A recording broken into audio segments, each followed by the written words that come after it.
자, 우리 계속해서 이어지는 여호수아의 말씀 보면서 오늘은 우리 특별히 이 전쟁신을 대하는 이 장면 보게 됩니다. 여러분, 고대 전쟁은 현대전하고는 좀 다르죠. 요즘에는 예전에 가지고 있었던 전쟁 교과서의 병법하고는 사뭇 달라요. 모든 것이 최첨단화되어 있고 원거리에서도 이미 전쟁을 끝내버릴 수 있는 그런 최첨단 무기전이기 때문에 그런데요, 이제 고대로 가면 그렇지가 않죠. 병법이 아주 중요했습니다.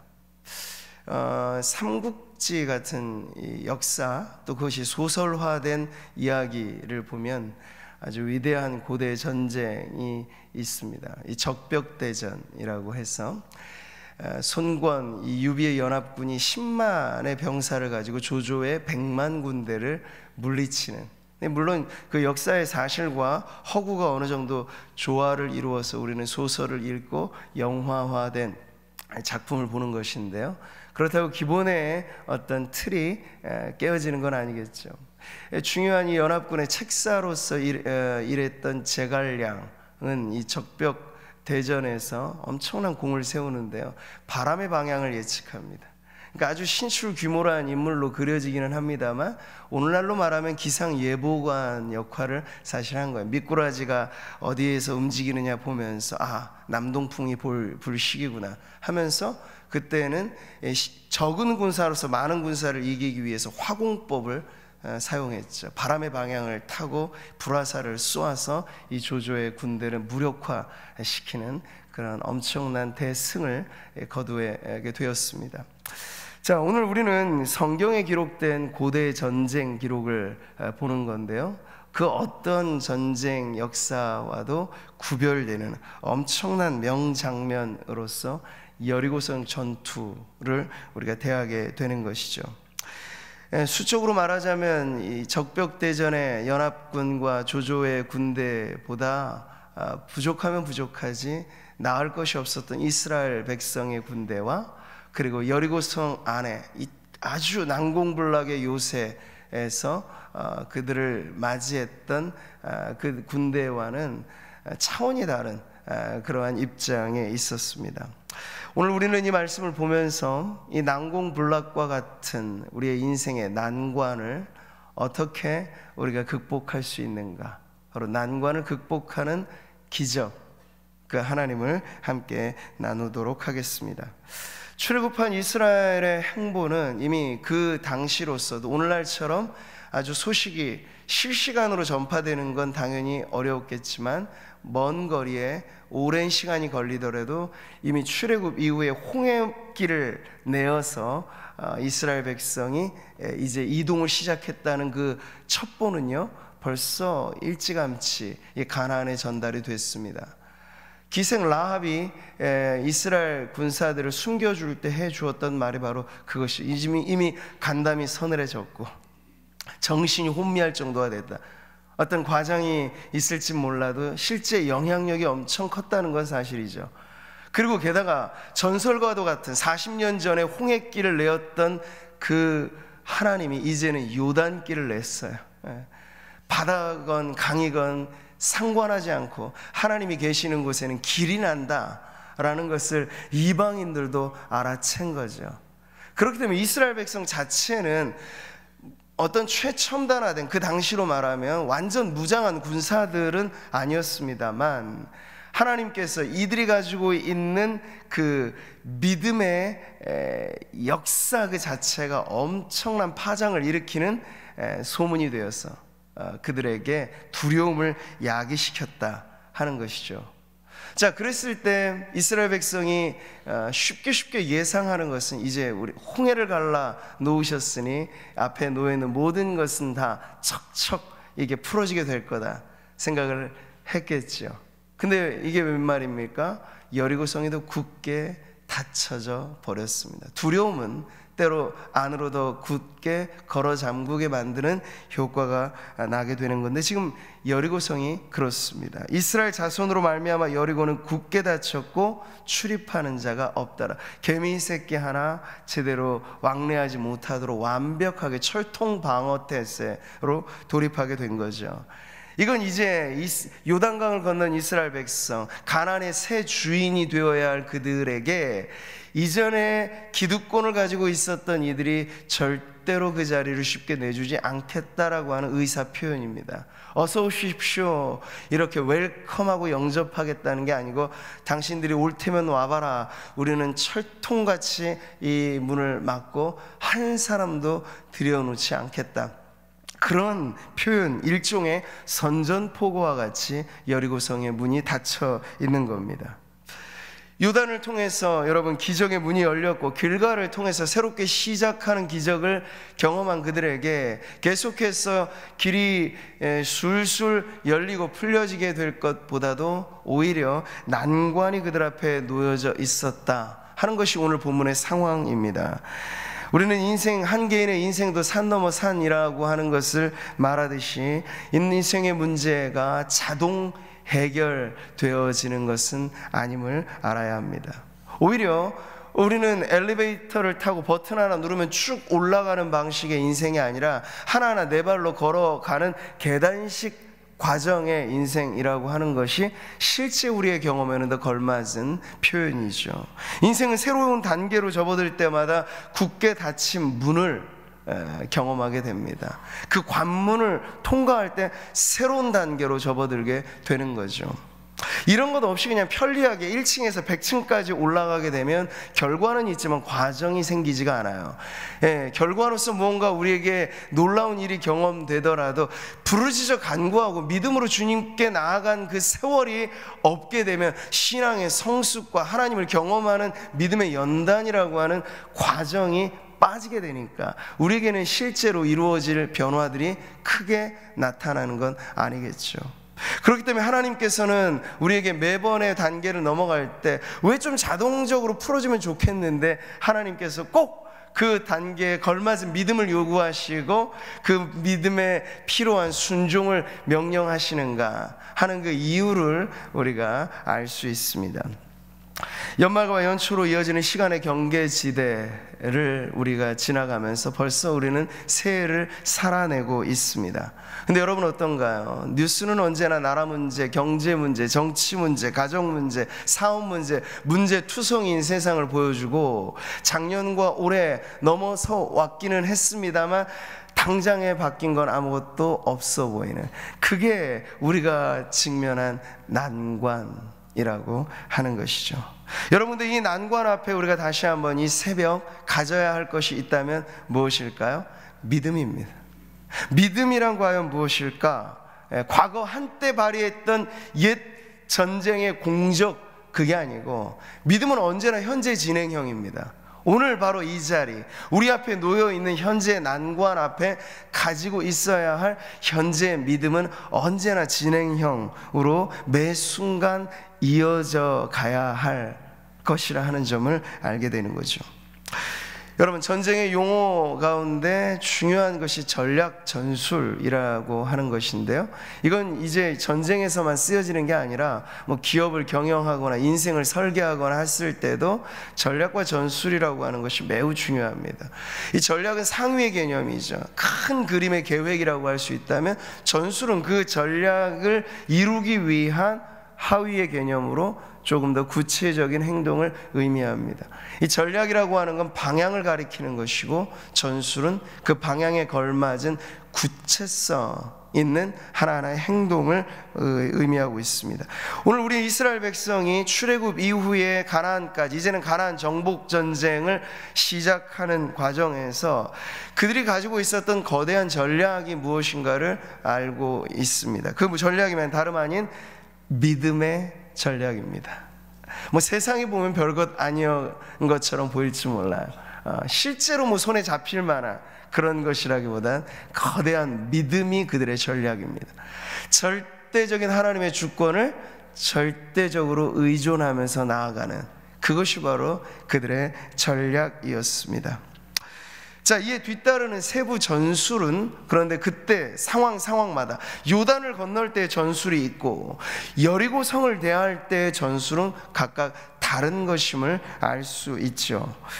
요단을 건널 때 전술은 무엇이었습니까? 언약궤를 중심으로 대열을 정비했고 백성들 스스로가 자신을 성결케 하는 방식으로서 이 요단을 건너는 전술을 성립시켰다면, 지금 여리고성 앞에서 여리고성을 함락시키기 위한 전술은 이것과 조금 다른 방법이었습니다.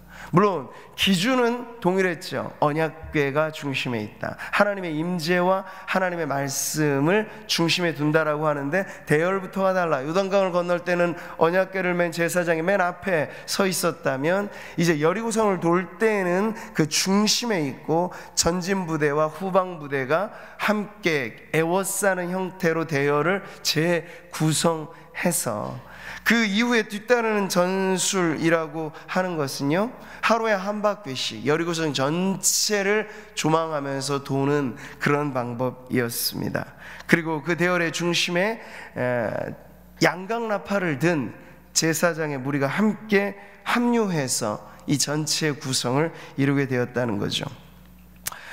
여러분, 그래서 마지막 7바퀴째, 오늘 우리가 본문을 읽었던 대목에 이르면 하루에 한 바퀴씩 6일째를 보내고 제7일에 이르러서 7바퀴를 돌며, 중요한 건 이것이었습니다. 도는 동안은 한마디 말도 하지 말아라. 이게 그들의 전술이었어요. 세상 천지에 전쟁하는 부분에서 한마디도 입에 소리를 내지 않고 맴맴 도는 전술이라고 하는 건 어떤 전쟁사에서도 우리가 찾아볼 수 없는 전술입니다. 근데 하나님의 백성은 세상과는 다른 방법으로 하나님의 이 전쟁을 수행해야 된다라고 하는 것을 이 여리고성 전투에서도 그대로 보여주고 있었던 거죠. 자, 우리는 여리고성 이 전투의 핵심 전술을 보면서 하나님께서 구사하시는 이 방법에 담겨져 있는 의미가 과연 무엇인가 하는 것을 살피게 되는데요. 성경에 이런 말씀이 있습니다. 하나님의 나라에 관해서 말할 때 같이 읽어보죠. 하나님의 나라는 말에 있지 아니하고 오직 능력에 있음이라. 그렇습니다. 지금 이들의 행진은 예사로운 행진이 아니에요. 하나님 나라의 행진을 보여주고 있습니다. 이스라엘 백성의 행진은 어떤 군대식 행진이라기보다는 하나님 나라를 알리는 행진이에요. 이들의 행진 안에 기본으로 담겨져 있는 의미는 평화의 행진입니다.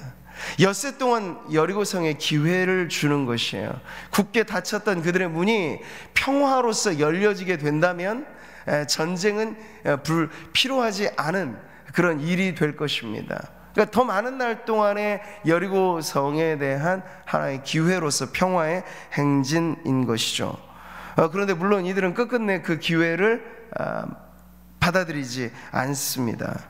그렇지만 이스라엘 백성이 처음부터 무력으로 도발하는 방식으로 하나님의 나라를 전진시켜 가거나 확장시켜 가지 않았다라고 하는 것이 매우 중요한 원리입니다.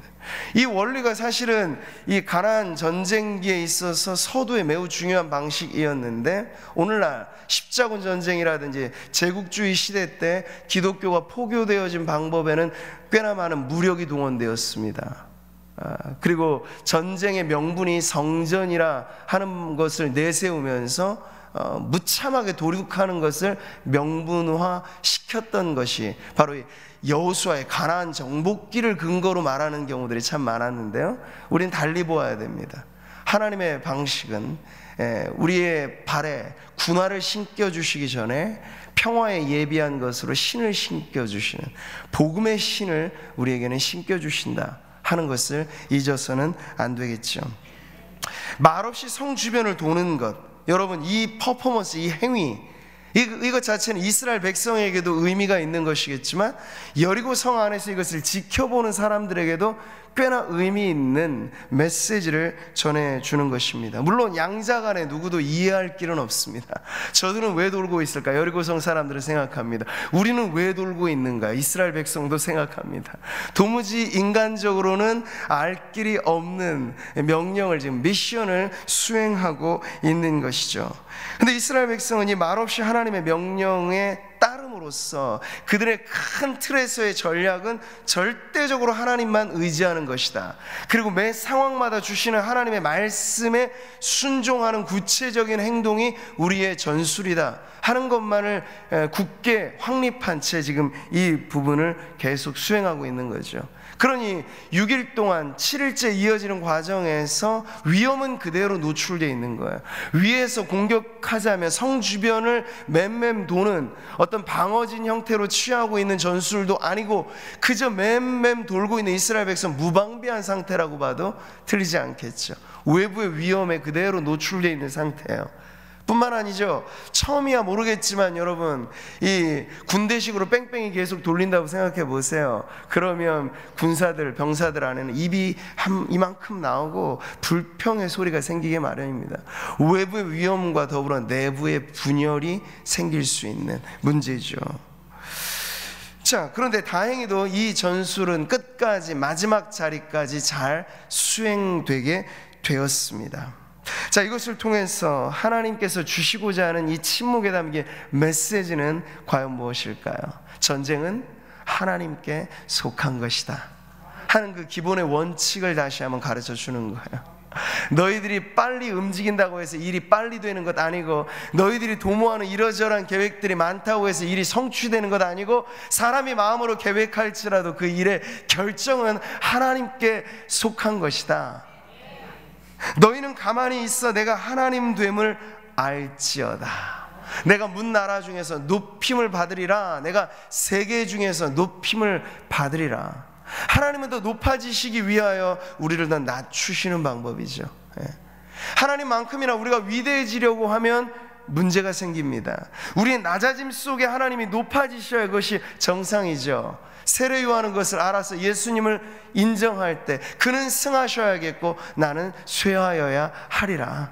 하나님의 나라는 이런 방식으로 전파되는 거예요. 우리가 낮아짐 속에서 우리의 순종이 세상에는 우스꽝스럽게 보여질지 모릅니다. 저들은 대책이 없구나, 이게 답으로 보여질지 몰라요. 여리고성 사람들이 보기에는 저들에겐 답이 없다, 지금 그러고 있으니 맴맴 돌고 있을 뿐이다. 아니요, 이게 답이었습니다. 말없는 순종이 그들에게는 답이었습니다. 그런데 세상은 알 길이 없는 거잖아요. 근데 세상이 이해하지 못한다 하더라도 우리는 하나님의 말씀이 답인 줄 알아. 그 명령에 매일같이 순종함으로써 우리의 인생의 전략과 전술이 그대로 지켜지는 것이 매우 중요하다는 것이죠. 믿음으로 난관을 극복한다는 것, 여러분, 이것이 오늘 여리고성 전투의 이 전술에서 우리에게 가르쳐주는 바입니다. 사실 인간 세상은 말이 많습니다. 일이 잘 될 때도 말이 많고, 왜? 내가 했다는 식의 이야기를 만들어내죠. 그리고 일이 안 될 때도 말이 많습니다. 왜? 서로에게 핑계를 대니까. 저 사람 때문이다, 저 문제 때문이다. 보면 오늘날에는 우리 민주사회는 100% 표현의 자유가 보장되죠. 이제는 1인 미디어 사회입니다. 누구나 정보를 생산할 수 있습니다. 가공할 수 있습니다. 거대한 방송사가 이제는 더 이상 유지할 길을 찾지 못합니다. 유튜브가 모든 걸 점령하고 있습니다. 근데 검증되지 않는 정보들이 이제는 세상에 가득합니다. 이게 우리의 문제거리죠. 새로운 문제. 예전에는 정보가 통제됐다는 통제사회가 문제였지만 지금 표현의 자유라고 하는 것이 이제 진리의 절대성보다는 사람의 상대성이 더 많은 지지를 얻고 있다. 누군가 이러한 사회, 이러한 세상에 오직 하나의 진리가 있다라고 말하면 사람들은 비웃을 겁니다. 지금 세상은 그렇게 돌아가고 있습니다. 토론 문화가 일반화되어 있습니다. 끝장 토론이라는 말을 합니다. 정부의 정책이나 뭐든지 다 사람의 말로써 시작하고 말로써 끝납니다. 그러니까 우리는 말뿐인 세상을 살고 있습니다. 세상이 변화되는 건 묘연한데도 사람들의 말은 많아지고 있습니다. 이럴 때 여리고 성을 돌라고, 말없이 돌라고 하신 하나님의 이 명령에는 분명한 메시지가 있다는 거죠. 하나님의 나라는 인간의 말에 있지 않고 하나님의 임재 가운데 드러나는 영광스러운 능력에 달려있다. 그것을 오늘의 교회, 오늘의 성도들이 우리의 삶으로서 표현해내야 하는 것이 매우 중요한 우리의 미션이라고 할 수 있죠. 말없는 순종. 여러분, 결국 믿음이란, 순종이란 말로서가 아니라 우리의 삶으로서 규명되어질 때 그 진정성이 드러나기 때문이죠. 이런 이유에서 하나님은 그 일이 크면 클수록 우리에게 잠잠하라고 말씀하세요. 소소한 어떤 우리의 이야기들, 일들만이 아니라 우리가 수행해야 될 미션이 클수록 여러분 하나님 앞에 먼저 침묵하고 잠잠히 있어 하나님의 뜻을 구하는 것이 우리에게 가장 중요한 부분입니다. 왜 우리가 일찌감치 한 해를 시작하기 전부터 기도의 무릎과 기도의 부르짖음을 앞세우는 것일까요? 하나님이 향하실 큰 일을 기대하기 때문입니다. 소소한 우리들의 이야기, 예전에 걸었던 길을 그냥 걷겠다고 말하면 굳이 우리가 더 특별하게 하나님 앞에 나아가지 않아도 그 일들은, 세상도 그러니까요, 저기들끼리의 일들은 돌아갈 것입니다. 아둥바둥 하면서도 일은 될 것입니다. 그러나 우리가 하나님의 큰 일을 기대한다면 별 수가 없어요. 하나님 말씀하셨으니 너는 내게 부르짖으라.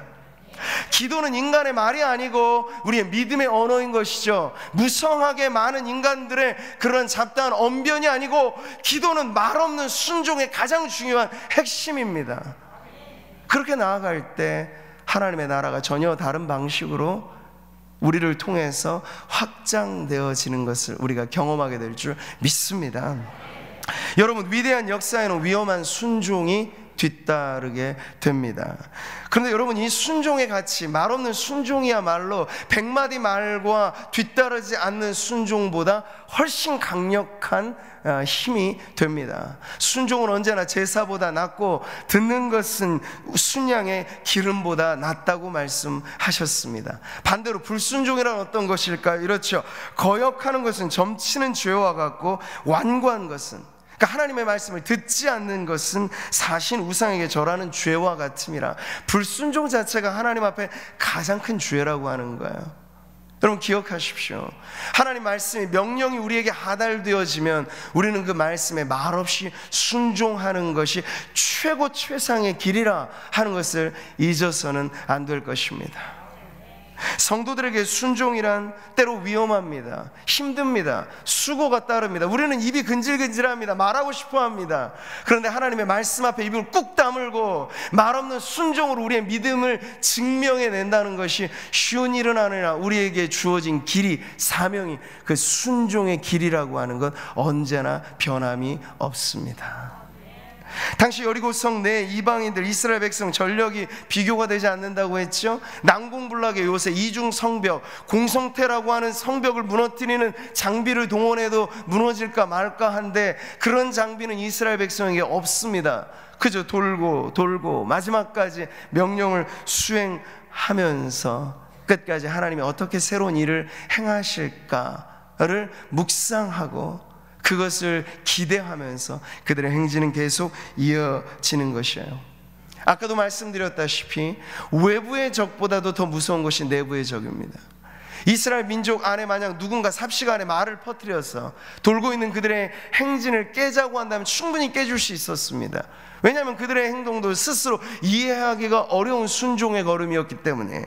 누군가 그들에게 왜 이런 방법이냐, 여호수아에게 만약에 이 일을 제기한다면, 이게 도대체 여리고성 저 난공불락의 난관을 극복하는데 무슨 소용이 있느냐, 이러다가 우리 다 몰살당하는 걸 아니냐, 정말 대책은 있기나 한 거냐 라고 시시비비를 따진다고 했다면 그 행진은 중간에 중단될 위험이 있을 법도 합니다. 네, 하나님께서는 여호수아의 리더십을 이미 굳건히 세워주셨고 요단강을 건너는 이 모든 과정들을 통하여 하나님의 입의 말씀이 진실로 크고 놀라운 역사를 이룬다라고 하는 것을 권위 있게 입증해 주셨기 때문에 누구 하나 여기에 이의를 제기하지 않도록 만드셨다는 거죠.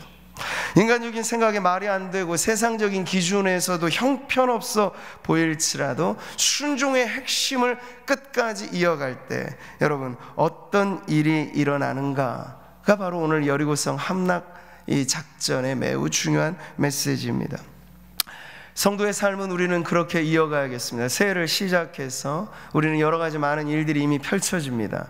근데 교회 안에서 세상과 다른 방식으로 이 교회의 일을 세워나간다라고 하는 것은 모든 자리마다 성도들이 말보다는 순종으로, 말보다는 섬김으로, 말없는 손과 발의 움직임이 오히려 더 많은 말들보다 중요한 가치로 우리 교회 안에 자리매김할 때 우리는 말없이 이루어지는 하나님의 놀라운 역사를 체험하게 될 것입니다. 성도의 삶의 시작은 세상과 구별됨에 있어서 바로 그 기준점이 언제나 하나님의 말씀에 대한 순종으로 이어져야 하는 것을 여러분 기억하십시오.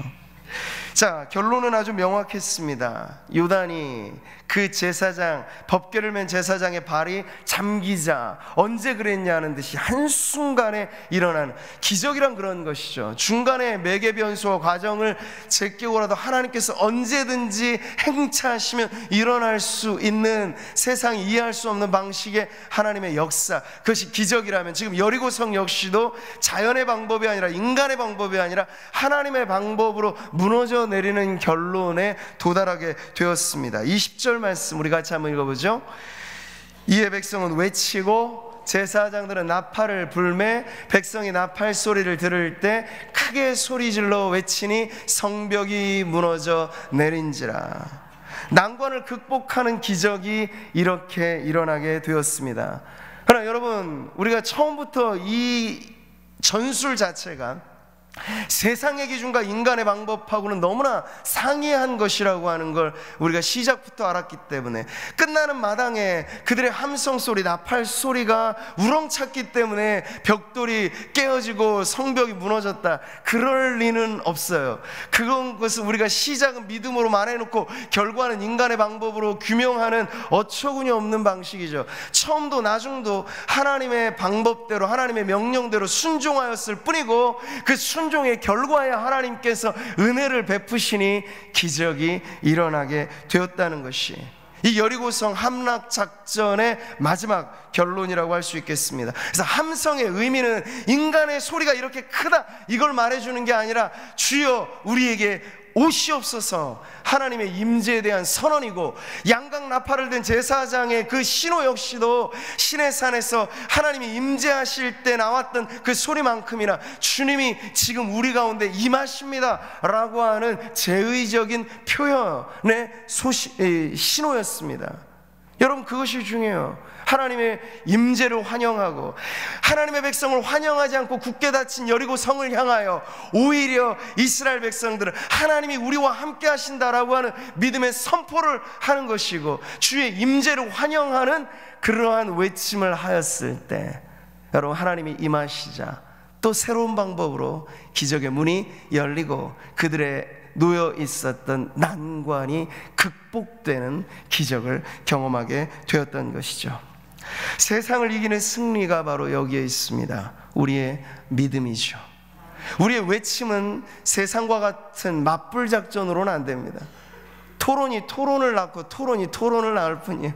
답 없는 말들만이 많아질 뿐입니다. 그러나 세상을 진정 뒤바꾸는 능력은 언제나 하나님의 능력에 있어서 우리는 세상을 향하여 말없는 우리의 순종으로서 하나님의 임재를 모시고 살아가는 성도의 삶의 방식으로서 우리가 걸어가는 매 곳곳마다 하나님을 모시고 살아가는 그 삶 자체에서 엄청난 파워를 나타내는 그러한 승리의 행진이 이어지기를 바랍니다.